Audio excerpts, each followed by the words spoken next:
Halo teman-teman, ketemu lagi di episode 19 Cerita Cinta Keluarga Kita bareng aku, Ibu Via. Dan bareng saya, Neng Ega dari Bekasi. Kita masih terpisah jarak, tapi ketemu lagi di podcast Cerita Cinta Keluarga Kita buat teman-teman semua. Jadi maaf ya kalau tiba-tiba agak timpal-timpalan nih, karena kita nggak hadap-hadapan nih rekamannya. Ya benar-benar. Salah satu kendala nggak barengan tuh ngomongnya jadi agak susah ya. Kita jadi gak tahu timing siapa yang harus mulai duluan gitu ya. Timpa-timpaan ya kan. Aduh Gak, ini kita udah berapa episode ya Gak kira-kira terpisah gini? Kayaknya antara dari Jakarta dan planet Bekasi. Berarti udah ada 8 episode kita. Ya pokoknya mungkin kita udah ada 8. Soalnya kan kita seminggu sekali semenjak pandemi ya kan. Iya, berarti lumayan. Kalau dulu tuh biasanya 2 minggu sekali, itu semenjak pandemi karena ini ya pengen nemenin teman-teman lebih sering aja sih. Iya, benar-benar. Minggu sekali. Biar teman-teman semua nggak iseng gitu ya, kita pengen ngobrol-ngobrol. Nah kali ini nih aku mau ngajakin temen rangkul lagi, tapi yang diundang tuh bapak-bapak. Kalau ingat beberapa episode lalu kita sempat ngobrol sama Bapak Adi gitu, menceritakan tentang point of view dari seorang bapak tentang pengasuhan anak. Nah hari ini juga kita mau ngobrol sama Bapak Rangkul, namanya Pak Ari.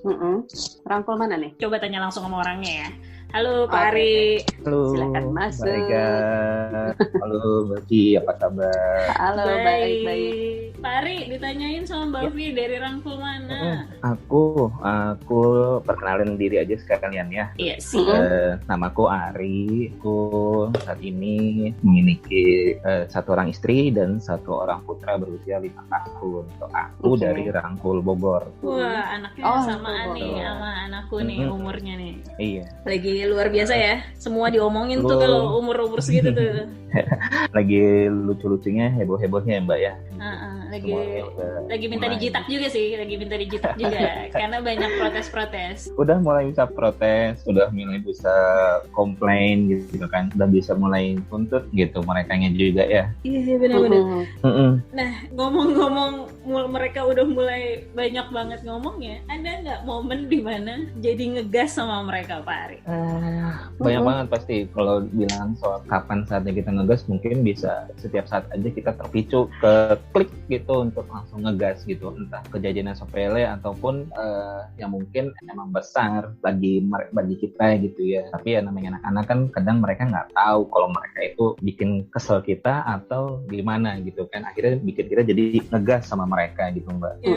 Itu tuh aku inget ya Ri, kalau yang aku inget tuh anak balita tuh kadang-kadang ya kalau lagi bawel dan lagi kayak gitu tuh bikin kita ngegas, terus saya pengen disumpel gitu sekali-sekali gitu ya. Karena pertanyaannya gak berhenti-berhenti ya. Anakku tuh kalau misalnya belum dijawab rusuh dia. Iya, itu tuh aku inget banget anakku yang gede itu kan bawel banget ya, karena dia dari umur 1 tahun udah bisa ngomong gitu ya, walaupun babbling gitu tapi ngomongnya udah banyak gitu. Itu tuh aku inget banget kalau nggak dijawab itu tuh dia gemes sendiri sama kitanya. Jadi ini apa? Terus kita belum sempet ngomong gitu, terus dia udah gini, ini apa? Udah gitu marah. Sama Mbak juga gitu. Kadang kalau misalnya kita lagi doing something untuk ngelakuin kerjaan gitu kan, tiba-tiba mereka datang ke kita, ya ceritain dong ini apa gitu kan. Kita lagi sambil ngerja nih, nggak ngeliat mereka gitu kan, kita ceritain gitu. Ini gini gitu. Terus mereka bertanya, akhirnya membuat kita, kok nggak selesai ya pertanyaan, sedangkan kerjaan juga kudu diselesaiin gitu. Akhirnya satu waktu kadang dulu kayak gitu. Akhirnya secara spontan akhirnya kita ngegas sama mereka. Gitu ya. Gitu, ngegas sama mereka. Jadi mereka itu diam ataupun mundur ataupun ya udah teralihkan untuk hal yang lain gitu sih. Nah itu tuh yang kadang-kadang kita refleksnya tuh sebenarnya bukannya terus kita sebel anak nanya. Kadang-kadang tuh kalau lagi waras kan mikirnya kayak ya anak gue pinter nih gitu, nanya segala macam, itu kan berarti indikasi dia pinter gitu kan. Cuman kadang-kadang ya namanya emosi kan itu lebih cepat dari mikir kan gitu. Oh benar banget Mbak. Biasanya pemicunya justru ketika emosi kita lagi high-nya dan emosi sumbunya lagi pendek banget ya. Iya benar. Sebenarnya karena mungkin karena kita lagi sibuk aja gitu ya. Kalau Pak Ari pemicunya apa Pak? Biasanya Pak ngegas Pak? Penasaran nih kalau bapak-bapak apa sih yang bikin pemicu kalau ngegas? Kalau sekarang kan lagi WFH nih Mbak, udah hampir masuk 2 bulan nih saya udah di rumah aja gitu kan. Biasanya kepicunya itu biasanya kita kalau pagi saya lagi aktivitas kerja, tiba-tiba saya manggil anak saya abang gitu kan.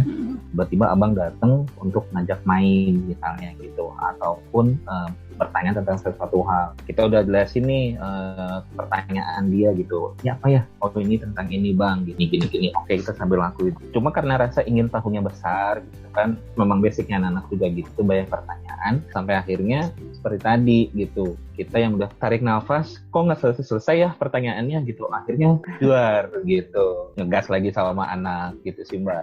Tantangannya karena kita dipengaruhi emosi kita itu ya. Betul gitu. Kadang juga kan pengaruh dari misalnya ada deadline yang kita tahu ada kerjaan yang harus selesai sekarang gitu. Dan lingkungannya saat itu nggak mendukung juga nih gitu. Udah akhirnya kena lagi gitu. Iya.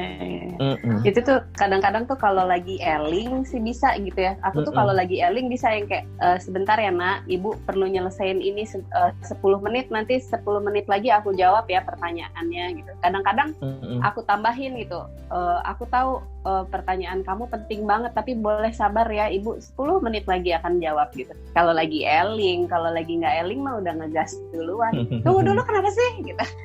Ya, banyak nggak elingnya ya biasanya. Sama lah kalau kita pun misalnya saya gitu, misalnya lagi ya eling ataupun waras gitu ya, misalnya ada pertanyaan kayak gitu, paling saya teknik menulisnya sama kayak dengan Mbak Pia ya gitu kan. Jadi bang minta waktu misalnya 10 menit atau 15 menit gitu ya, nanti misalnya pertanyaan abang bisa saya jawab, atau nanti kita cari sama-sama jawaban barengnya gitu. Lebih melibatkan dia tuh lebih enak gitu, karena dia merasa oh ya nyari jawabannya bareng nih gitu. Mereka merasa lebih dilibatkan dan dihargai gitu ya kalau lagi eling gitu Mbak. Nah ngomong-ngomong eling, aku jadi penasaran nih, kalau misalnya kita eling kan berarti ada pemicunya supaya kita eling gitu kan. Jadi tuh gimana sih caranya biar nggak ngegas dan eling kalau ngomong sama anak? Karena waktu itu aku membutuhkan proses kayak 2016 tuh aku sangat tidak eling ya, kayaknya ngegas mulu. Itu kayak berprosesnya lumayan lama sampai bener-bener nemuin, oh kalau lagi ngomong sama dia berarti gue harus fulfill nih, harus kondisinya udah nggak mikirin kondisi yang lain dan emosinya mesti diturunin dulu gitu. Kalau misalnya Pak Ari tuh gimana sih Pak caranya gitu ya biar nggak ngegas dan dalam kondisi eling gitu? Biasanya kalau saya tiba-tiba anak datang gitu kan, saya udah tahu bahkan ini akan timbul macam banyak pertanyaan dari dia, nggak mungkin satu aja gitu kan. Saya stop dulu kerjaan saya, biasanya saya stop, saya dengerin dulu tuh ke dia sambil mendengarkan tuh, saya dengerin pertanyaannya dia apa, ininya apa gitu, apakah bisa kita jawab sekarang atau enggak kita nanti gitu, sambil kita ngeliat lagi dianya sedang melakukan aktivitas yang lain atau memang tiba-tiba ada pertanyaan itu gitu loh. Kan kadang-kadang suka anak main bola nih misalnya gitu, terus tiba-tiba dia melihat pesawat terbang ataupun apa, terus tiba-tiba bertanya, ya kok ini bang, oh sebenarnya dia lagi main bola tapi teralihkan dengan pesawat yang datang gitu misalnya. Dari itu kita bisa ngeliat dulu nih, oh ya sebenarnya teralihkan. Oke, bang, pertanyaannya nanti ya, abang lanjut aja dulu main bola, bisa nggak? Biasanya stop dulu kerjaannya, saya ngelihat pertanyaan dia tentang apa, terus aktivitas apa yang dia lakukan sebelumnya atau gimana gitu, sehingga akhirnya kita bisa di stop dulu nih gitu, biar eling dulu gitu Mbak. Berarti kayak apa? Kalau aku bisa highlight, harus highlight rambut di highlight. Enggak, IG story di highlight. Berarti ini ya apa? Harus hadir sepenuh hati sepenuh tubuh ya gitu untuk bisa benar-benar konsen gitu ngejawab anak-anak dan biar kita nggak ngegas juga gitu ya. Iya, seringnya tuh orang tua tuh setengah-setengah sih ya. Kalau kita lagi nanggepin anak tuh emang sekenanya gitu kadang disambi gitu kan. Iya. Gue sering banget kan? Mbak, gue sering banget parah, gue sering banget sambil buka WA. Ibu kan multitasking kan. Iya benar Pak Ari, benar. Mereka mungkin karena tidak tahu cara mengungkapkannya sehingga langsung ujuk-ujuk dateng gitu kan, nggak melihat oh orang tua gue lagi kerjanya gitu ya. Mereka tanpa rasa bersalah ataupun tanpa ini langsung aja datang, oh orang tua gue ada di rumah, gue bisa nanya, bisa diganggu pikiran mereka kan seperti itu gitu loh. Jadi dengan melihat sepenuh hati ke mereka lagi saat itu udah ngapa, kita bisa tahu sih nanti kebutuhan mereka yang itu apa. Iya, setuju. Walaupun itu it's easy to say, tapi dikerjainnya susah banget loh. Apalagi untuk ibu-ibu ya nggak sih Gak? Gitu. Ibu-ibu itu kan apa-apa disambi gitu kan, bisa nelpon sambil nyetrika, hebat loh. Kadang-kadang aku tuh amazed sama ibu-ibu. Masak sambil dengerin podcast gitu kan. Sambil dengerin drakor juga ya Mbak? Iya gitu, itu tuh itu sih aku tuh barusan nih sebelum rekaman podcast nyelesain episode 4 dulu. Satu lagi mungkin yang tadi saya bilang, kalau kita ngomong sama anak kadang posisi kita nggak ngeliat anak di mana gitu kan ya. Kalau saya selalu misalnya saya sedang apa, saya selalu berdiri eye levelnya dia, jadi ngeliat matanya dia. Jadi kalau misalnya kita berdiri, dia kan dangap ataupun itu ya, jadi kayaknya gimana rasanya gitu. Nah saya selalu untuk eye level sama dia, bikin kontak mata sama dia bahwa yuk ayah ada di sini gitu. Aku baru ingat waktu dulu anak-anak masih kecil, iya itu tuh one of the key banget kalau pas lagi anak-anak ngomong tuh aku selalu mohon maaf nih, apa namanya, berlutut. Boleh pakai bahasa Indonesia nggak? Gaya banget. Iya, berlutut. Anak Jaksel Mbak, anak Jaksel. Luar biasa. Iya, selalu berlutut. Tapi kalau sekarang kan anaknya udah lebih tinggi ya dari saya kan. Jadi dangak ya. Jadi saya dongak. Paling. Ini seru sih. Jadi yang pertama tuh kita harus lihat kondisinya mereka lagi apa, terus kita juga harus hadir sepenuh hati sepenuh tubuh, sama kita mencoba berbicara benar-benar menatap matanya dia ya, biar dia berasa kalau dia lagi benar-benar didengerin gitu ya. Ya betul. Sama layaknya kita orang dewasa juga sih Mbak. Jadi mereka pasti akan ngerti. Oh iya benar.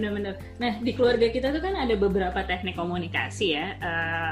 Let's say ada iMessage tuh ngomongin tentang apa yang kita rasain, kita maunya apa, kita inginnya seperti apa. Terus ada yang menceritakan pengalaman, ada yang berempati. Kalau Mbak Vi tuh sama Pak Ari biasanya menggunakan apa? Menggunakan itukah untuk berbicara dengan anak? Kalau aku tuh biasanya kalau sama ABG, aku kebetulan punya 2 anak ABG umur 19 dan 17, itu lebih banyak berempati sama berbagi cerita sih. Walaupun sebenarnya kesel gitu kayak misalnya kemarin gitu ya, anak ABG aku tiba-tiba bercerita, aku mau beli kado buat seseorang gitu. Terus saya ngerasa itu tidak worth it. Tapi kan nggak boleh ngomong gitu ya kalau sama anak ABG. Anak ABG bisa kabur gitu. Cuma karena tahu rasanya, terus akhirnya berempati. Iya, emang rasanya pengen banget ya kita ngebeliin sesuatu gitu. Tapi karena belum kerja jadi nggak mungkin pakai uang orang tua ya. Enggak kok, tenang aja, aku udah nabung. Ya, gitulah kalau sama anak ABG. Tapi senengnya karena kita berempati, yang aku dapetin adalah aku banyak belajar dari mereka. Setelah kita berempati sama mereka, rupanya mereka jadi pengen bercerita lebih banyak gitu. Lebih terbuka ya. Lebih terbuka. Aku flashback waktu zaman aku remaja. Justru kalau aku ditolak perasaannya, aku kayak ya udah gue males banget apaan sih gitu ya. Jadi kayak ya udah gitu. Kalau Pak Ari sama Mbak Vi itu gimana? Kalau saya sih lebih ke usianya saat ini kan mungkin akan banyak menimba pengalamannya gitu ya Mbak ya. Cuma cari gitu, paling tinggal kita ngarahin. Biasanya saya lebih sering itu berbagi cerita gitu kan, berbagi pengalaman sama dia tentang apa sih yang pernah dia lakukan saat ini, sama apa yang pernah saya lakukan dengan hal yang sama pada waktu saya juga masih kecil. Kayak gitu. Gimana tuh Pak? Kayak misalnya waktu dia belajar naik sepeda gitu kan, atau perasaan yang saya rasakan waktu itu gitu, sama dengan yang perasaan sekarang. Misalnya abang, ayah dulu waktu seusia abang gitu ya 5 tahun, ayah juga pernah belajar naik sepeda. Waktu itu ayah belajar sepedanya itu pakai roda 4 gitu. Pertama dipasang roda kiri kanan, terus pelan-pelan diangkat, kemudian dilepas, akhirnya bisa. Nah kalau abang sekarang belajar sepedanya udah langsung bisa gitu, ya hebat. Nah paling kayak gitu-gitu sih Mbak, berbagi pengalaman. Abang hebat banget. Tante baru bisa naik sepeda umur 25 Bang. Satu keluarga nontonin semua terus tepuk tangan, weh gitu. Gitu sih. Sama kadang tergantung situasi kali ya yang dialamin gitu kan. Misalnya ada iMessage-nya gitu. Kalau misalnya iMessage saya kan udah ikut join-nya bareng rangkulnya lama gitu ya. Cuy, sombong. Enggak lama, maksudnya masih belajar sampai sekarang gitu kan. Waktu pulang kerja tuh berasa banget teknik ini saya pakai gitu. Pulang kerja kita dalam keadaan capek dalam perjalanan, terus perjalanan mikirin kerjaan yang belum kelar, terus belum lagi macetnya segala macam. Akhirnya sampai rumah kadang kita udah capek fisik, capek jiwa juga gitu kan. Nah begitu datang ke rumah, anak tiba-tiba datang ke kita gelendotan, ngajak main gitu kan. Terus dengan segala keceriaan mereka, yang kadang kata orang sampai rumah ngeliat anak main tuh kitanya happy gitu. Tapi kalau kitanya jiwanya lagi nggak happy, jadi nggak happy juga. Yang ada akhirnya ngegas lagi gitu kan. Gitu. Nah seringnya saya paling bilang gini, kalau begitu anak udah nempel, saya gendong sebentar, duduk bareng, ngasih ngomong gini, abang ayah baru pulang kerja, ini ayah lagi capek, badan ayah kotor, ayah mau mandi dulu sambil mau makan malam gitu. Boleh nggak kasih waktu ayah misalnya 20 menit atau 30 menit untuk ayah beres, setelah itu kita main bareng atau kita makan bareng gitu. Ini kan udah saya terapin lama ya, karena terbiasa gitu kan, dibiasain akhirnya anak juga ngerti, oke ya 30 menit gitu. Nah dia melakukan aktivitas yang lain, kita pun juga beres sesuai dengan yang apa yang kita omongin. Itu jadi win-win solution ya. Kalau iMessage tuh sama anak lebih mudah ya Pak? Lebih mudah karena mungkin karena mereka tahu, oh ya ayah gue butuh waktu ini, udah mungkin nggak bisa nonton yang lain ya gitu. Tapi kalau dibiasain dari kecil sih itu ntar akan pas udah gedenya memang mereka akan terbiasa ngobong kayak gitu. Ada pengalamannya temanku baru menerapkan teknik iMessage itu pas anak-anaknya udah gede, itu agak aneh sih gitu. Ibunya jadi kayak Dora gitu kan ngomongnya kan. Pernah anak saya kayak gitu juga. Akhirnya anak saya juga niru saya gitu. Ayah, abang lagi main sama temen, jangan diganggu ya. Saya kasih tahu. Itu sampai gitu berarti kan dia udah tahu juga gitu.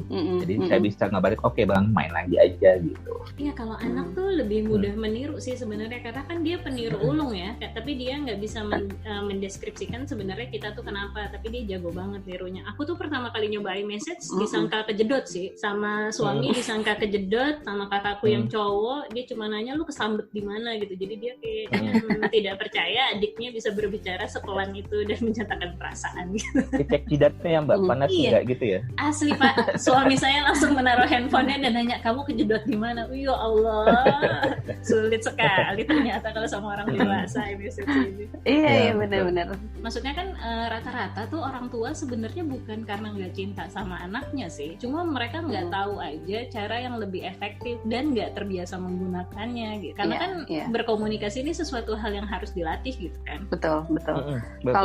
Kalau anak-anak udah gede-gede gini sih lebih banyak empati sama cerita pengalaman. Nggak kayak kalau aku tuh melihatnya di setiap tahapan perkembangan anak tuh kita bisa milih-milih sih, dan ini juga dan kita lihat juga temperamen bawaan si anak, sifat si anak juga seperti apa gitu tuh kita bisa tahu deh, oke, kalau sama si anak yang ini nih kayaknya lebih cocok teknik komunikasinya yang A, yang B gitu. Itu tuh ntar akan berubah sih. Aku sih ngerasanya waktu mereka masih kecil sama sekarang itu ada gitu berubahnya. Kalau kayak pilihan gitu waktu masih kecil tuh works banget gitu. Kalau sekarang tuh mereka mau kita bilang A atau B, apaan, orang gue maunya D gitu.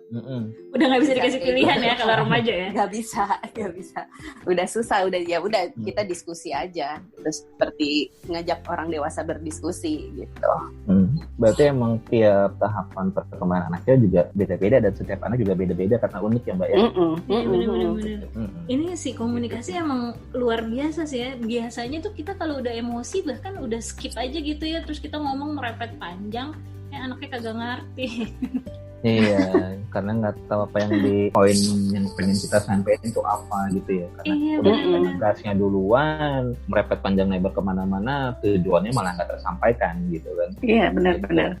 Kadang kalau misalnya lagi makan bareng gitu ya, terus namanya anak kecil kan kadang makan berantakan atau apa. Tapi akhirnya kita merepet, itu gimana sih makannya berantakan, jangan diginiin lagi gitu. Itu kadang hal yang spontan yang sebenarnya kita pengen makannya rapi gitu, tapi karena emang entah ada apa lagi di belakangnya kejadiannya akhirnya bikin kita kayak gitu. Iya, karena yang dia tangkap kitanya cuma marah-marah ya. Soalnya kan bener, interaksi komunikasi sama anak tuh sepanjang hari gitu ya. Jadi dia bakal merhatiin intonasi kita, pilihan kata kita, bahkan ekspresi wajah gitu tuh sama anak diperhatiin banget gitu. Jadi beberapa waktu lalu anakku tuh karena tahu aku dulu marahnya parah banget, kalau muka aku berubah dia langsung nanya, Umi marah ya gitu. Enggak Kak, aku marah. Itu mukanya oke, ini mukanya memang tidak bisa dikontrol, baik. Saya harus rem dulu gitu. Astaga, anak ini kenapa pinter-pinter sekali. Sama sih Mbak, anak saya pun juga udah perhatiin tuh yang tadi Mbak Ega bilang, mulai dari intonasi kita, terus mimik kita, raut muka kita tuh dia udah bisa ngeliat. Pernah ada satu kejadian gitu ya, saya lagi ada kerjaan gitu kan, ada kerjaan yang harus saya selesaiin, tinggal berapa menit lagi atau berapa menit lagi selesai lah, tiba-tiba anak saya datang untuk ngajak main bola yuk, karena sebelumnya kita udah sepakat untuk jam 4 sore itu kita keluar untuk main biar dia nggak terlalu bosan di rumah selama WFH ini kan gitu, pas ya hirup udara seger lah sekalian olahraga gitu. Nah begitu jam 4 dia maksa tuh untuk main, ya udah ayo bang kita main gitu. Nah selama permainan itu karena saya nggak asik main bersama dia, yang nggak sepenuh hati sepenuh raga di situ, dia ngeliat tuh Mbak bermain bola, terus dia bilang gini, kayaknya ayah nggak seneng ya main bola sama abang. Aduh kayak disentil gitu kan. Kok gitu bang? Iya kayaknya muka ayah nggak seneng gitu. Kelihatan mungkin ya karena ada kerjaan gitu kan. Jadi akhirnya saya ngungkapin tuh kebutuhan saya apa gitu. Iya bang, sebenarnya tadi waktu abang ngajak main bola, ayah ada kerjaan tinggal dikit lagi gitu. Cuma karena udah janji jam 4 kita waktu main, ya ayah main gitu. Sekarang boleh nggak ayah minta waktunya main ini sebentar, 10-15 menit. Ayah selesaikan pekerjaan ayah, habis itu kita main bareng lagi.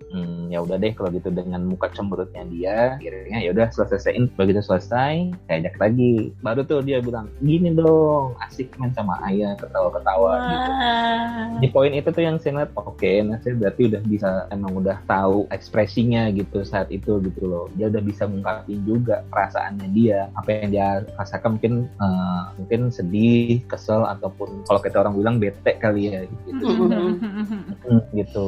Kalau Mbak Vi gimana Mbak Vi? Kalau aku mikirnya tuh nggak usah anak kecil ya gitu. Kita pun juga orang dewasa, kalau lawan bicara kita nggak fokus sepenuh hati sepenuh tubuh gitu, yang disambi-sambi kan kesel juga ya gitu. Iya. Itu jangan kan disambi gitu dulu. Kalau kita teleponan terus teman kita cuma diem doang, lu dengerin gua nggak sih gitu kan? Bener-bener. Kayak yang sering lo lakukan kalau gua diem kan? Itu yang aku sering banget inget-inget buat diri sendiri, itu tuh hal itu gitu, bahwa jangan lupa memanusiakan anak sih, walaupun dia anak kecil gitu, tapi kan sama aja sama kita gitu, bahwa kalau lu lagi dicuekin ya nggak suka, sama aja lah gitu. Jangan terus ngerasa masih kecil gitu kan, bisa lah gitu gua sambi-sambi gitu, nggak bisa juga gitu. Wah, itu sih yang perlu diingat banget. Kata-katanya keren nih, memanusiakan anak ya. Kadang tuh orang tua memang suka lupa ya, kalau menjadi orang tua itu prosesnya adalah kayak lari maraton gitu, selalu ada cara untuk menjadi lebih baik dengan berefleksi gitu, apakah komunikasi yang kita gunakan sudah efektif atau belum. Semoga nih ya teman-teman yang hari ini mendengarkan podcast bareng Pak Ari, Bu Fia, dan Neng Ega bisa jadi refleksi juga masing-masing, kira-kira udah efektif belum nih ya komunikasi yang digunakan gitu, apakah intonasinya sudah oke, apakah pilihan katanya sudah benar gitu. Kadang muka oke, pilihan kata oke, intonasinya masih agak ngegas gitu ya. Itu tuh kadang-kadang kalau lagi ngempet ya Gak? Apa sih ngempet? Kayaknya ngempet, apa ya bahasa Indonesianya? Lagi kesel ya. Bener-bener. Ya, udah ditata gitu, tapi masih ada yang sedikit kesel gitu, terus saya gitu. Iya benar. Itu anak-anak juga akan denger gitu. Betul. Dan ada satu yang saya lakuin, kalau misalnya dia itu berhasil melakukan sesuatu gitu, ataupun bisa melaksanakan tugas yang bisa diberikan, itu kayak apresiasi sih Mbak. Itu misalnya dia hari ini bisa bantuin ibunya untuk mencuci piring, ataupun untuk melakukan hal lain, kita apresiasi tuh sama dia tuh, wah abang hebat dan bisa bantu bunda, besok bisa dibantu lagi ya gitu. Itu sih Mbak, karena dengan apresiasi tersebut kadang si anak menjadi, oh ya bahwa perbuatan gue tuh dihargai sama orang gitu loh. bukannya nanti biasa memuji atau apa, tapi emang kalau memang dia patut untuk diapresiasi, dihargai, ya nggak ada salahnya tuh kita ngomong sama dia kan, bahwa kita bangga sama dia, bahwa kita suka dengan yang hal dia lakukan. Itu sih, kita pun kadang bagi orang dewasa juga pengen diapresiasi kan gitu. Sama dengan anak kecil sih. Waduh, pengennya sih nih ngobrolnya lebih lama lagi ya. Kalau udah ngomongin komunikasi tuh pengennya ngobrolnya lebih lama lagi. Buat teman-teman yang sepanjangan ngedengerin ini gitu penasaran apaan sih tuh tadi teknik komunikasi iMessage gitu, aku merasakan sesuatu, terus apa sih tuh berbagi cerita, memberikan pilihan. Teman-teman bisa cek di konten keluarga kita di IG-nya di @keluargakita.id, atau kita bisa ikut kelas-kelas sesi bicara yang diadakan sama Rangkul nih. Kebetulan Pak Ari Sabtu ini ada ya Pak? Sabtu ini ada Mbak sesi online bareng di Zoom. Kebetulan apanya juga topiknya mungkin ada relate dengan ini, ada teknik komunikasi dengan pasangan. Oh, jadi kalau ini tentang anak, yang itu tentang pasangan ya? Tentang pasangan gitu, karena mungkin ada teknik komunikasi lain yang bisa digunakan gitu ya. Nanti saya dengan istri saya yang kebetulan juga Rangkul juga gitu. Nanti akan collab dengan Rangkul Bogor yang sekarang pindah domisilinya ke Brisbane di Australia. Wow. Gitu. Dekat dari Perth nih, kan saya di Perth ya. Dekat ya. Karena dari Maldives gitu, sayangnya jauh ya, Gan. Iya. Kamu terlalu ke pulau-pulauan soalnya. Gitu. Nah, teman-teman bisa cek di IG-nya keluarga kita jadwal kelas-kelas lainnya, atau teman-teman bisa ikut kelas online teknik komunikasi orang tua dan anak yang baru aja dibuka minggu ini di @sekolah.mu. Jadi boleh cek di webnya @sekolah.mu atau di-download aplikasinya di Play Store atau. Jangan lupa saya juga udah download loh. Sudah download. Keren. Teman-teman, terima kasih. Semoga bisa memilih cara yang efektif dan latihan lagi, karena ini harus tetap dilatih ya Pak Ari, Bu Fi. Latihannya terus-terusan Mbak. Iya benar. Sepanjang masa, karena menjadi orang tua adalah proses maraton. Betul. Dan selalu cari cara ya. Yes, benar. Ingat prinsip cinta, cari cara. Saya Ega. Saya Via. Dan saya Ari. Terima kasih teman-teman udah mendengarkan. Sampai ketemu lagi di podcast Cerita Cinta Keluarga kita episode berikutnya. Dadah. Thank you semuanya.